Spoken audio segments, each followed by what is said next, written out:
भारत विविधताओं से भरा देश है। असंतुलित विकास के हम शिकार रहे हैं।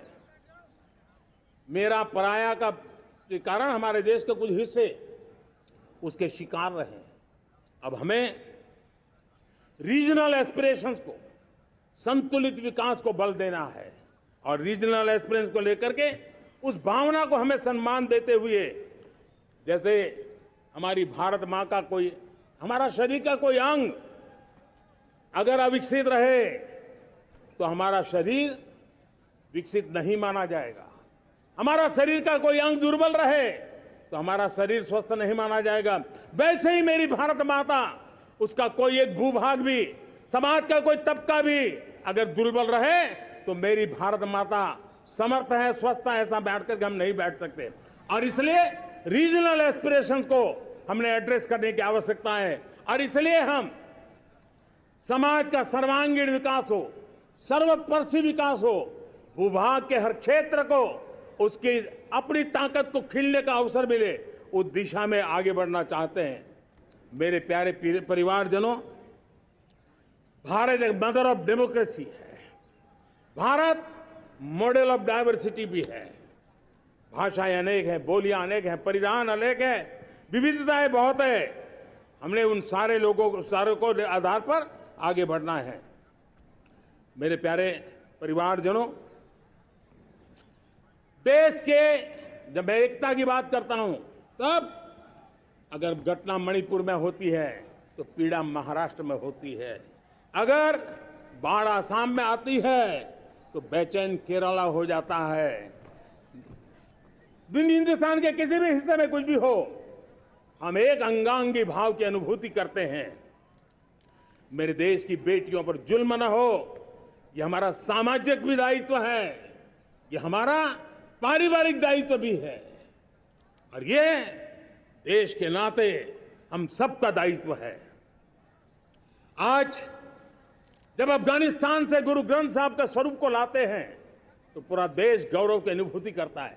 जब आज दुनिया के किसी देश में कोविड के काल में मेरा कोई सिख भाई लंगर लगाता है, भूखों को खिलाता है और दुनिया में वाहवाही होती है, तो हिंदुस्तान का सीना चौड़ा हो जाता है।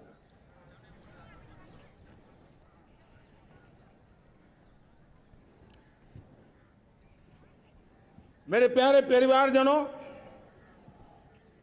हमारे लिए जब नारी सम्मान की बात करते हैं, मुझे अभी एक देश में दौरा कर रहा था, तो वहां एक बहुत ही सीनियर मिनिस्टर, उसने मुझे एक सवाल पूछा। उसने कहा, आपके यहां बेटियां साइंस और इंजीनियरिंग के विषयों की पढ़ाई करती हैं क्या? उसमें क्या था? मैंने उनको कहा, आज मेरे देश में लड़कों से ज्यादा बेटियां आज स्टेम यानी साइंस, टेक्नोलॉजी, इंजीनियरिंग और मैथ्स, अधिकतम भाग मेरी बेटियां ले रही है। तो उनके लिए अचरज था। ये सामर्थ्य आज हमारे देश का देख रहा है।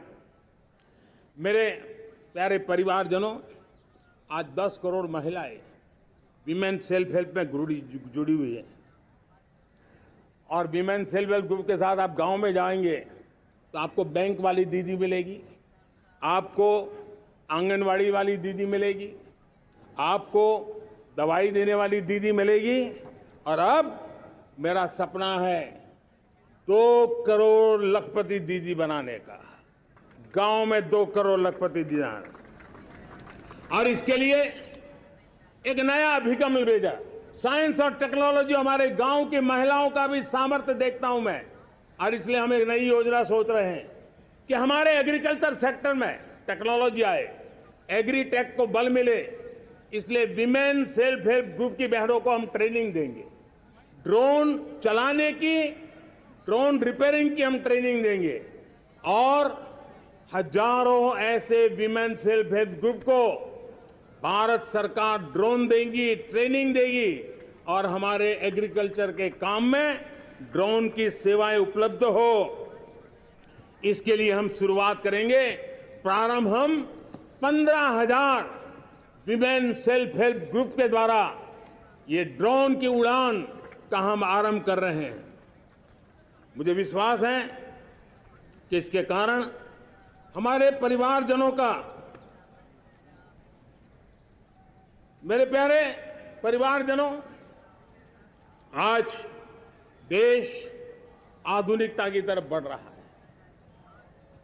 हाईवे हो, रेलवे हो, एयरवे हो, हाईवेज हो, इंफॉर्मेशन वेज, वाटरवेज हो, कोई क्षेत्र ऐसा नहीं है जिस क्षेत्र को आगे बढ़ाने की दिशा में आज देश काम न करता हो।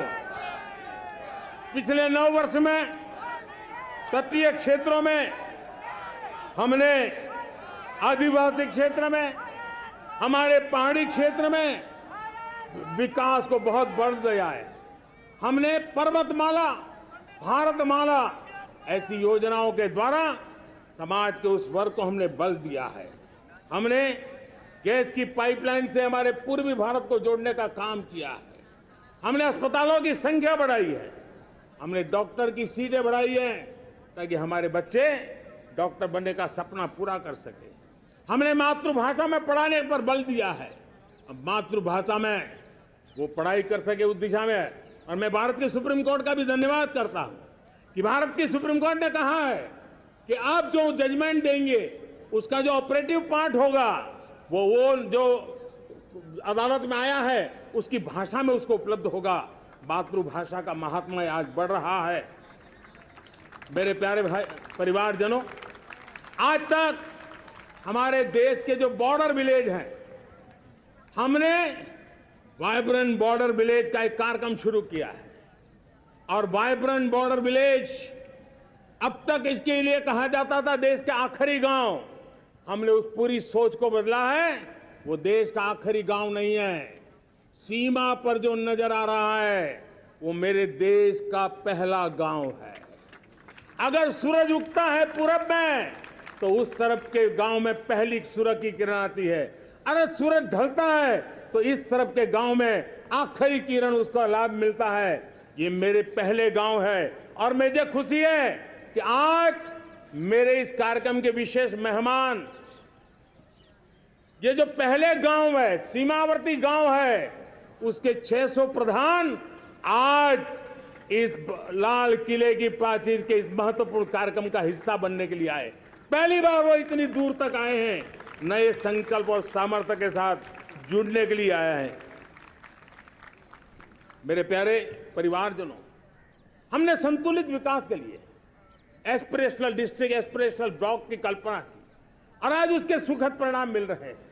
आज राज्य के जो नॉर्मल पैरामीटर्स हैं, जो एस्पिरेशनल डिस्ट्रिक्ट कभी बहुत पीछे थे, वो आज राज्य में भी अच्छा करने लग गए हैं। और मुझे विश्वास है कि आने वाले दिनों में ये हमारे आकांक्षी जिले, हमारे आकांक्षी बॉल अवश्य आगे बढ़ेंगे।